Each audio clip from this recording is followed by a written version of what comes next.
So the other thing that all of these drugs have in common is they work in phases. Now, what you're looking at up here is what this was like last year, because it all changed on January 1st of this year. Most disruptive change in the history of Medicare happened on January 1st of this year.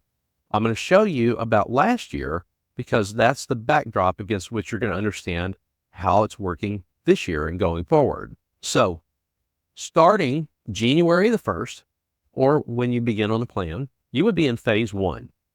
And that's the deductible phase. You would know you're in the deductible phase because you're paying 100% for the cost of your drugs until you hit your deductible, which last year, the most common deductible in these plans was $545. A lot of money. Once you hit your deductible, then you would tip over into the second phase. That's the initial coverage phase.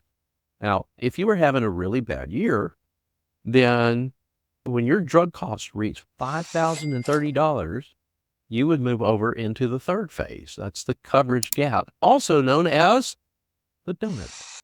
So now, instead of paying your copays over here, you would pay 25% of the cost of your drugs. Not only 25% of the cost of all of your problem drug that got you there, but 25% of the cost of all of your drugs. After that, you would move over into phase 4. That's the catastrophic phase. Sounds terrible, doesn't it?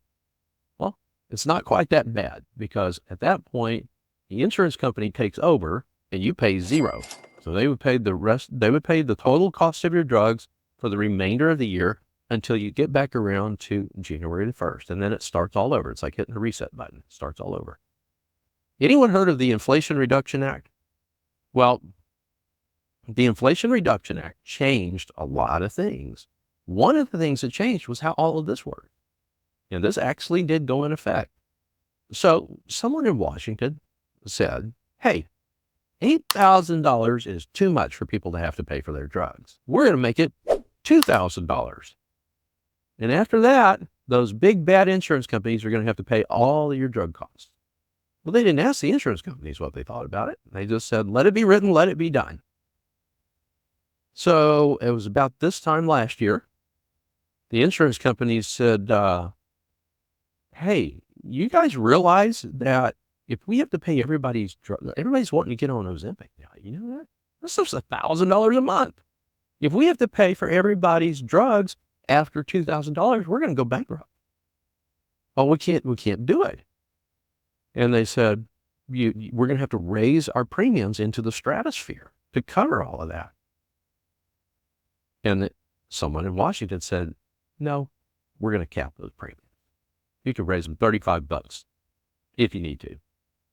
For one thing, you got the premiums went up, the deductible went up. It went up from $545 to $590 this year. Next year will be $610. The $2,000 has already gone up. It will go up. We're at the end, for the record, we're at the end of 2025. We're about to go into 2026. It's going to go up to $2,100. Now, since $2,000 is the new catastrophic threshold, this stuff got compressed. So people say, oh, well, the donut hole went away. Well, it really just kind of moved over here into the second phase. So now instead of having these nice fixed copays in here, the insurance company said, you know what, you're just going to pay a percentage of the cost of your brand name drugs unless you have a more expensive drug plan. So you can get drug plans with lower deductibles and lower copays, but they'll have higher premiums. Basic rule of insurance is if they're giving you something with one hand, they're taking away something with the other hand, right?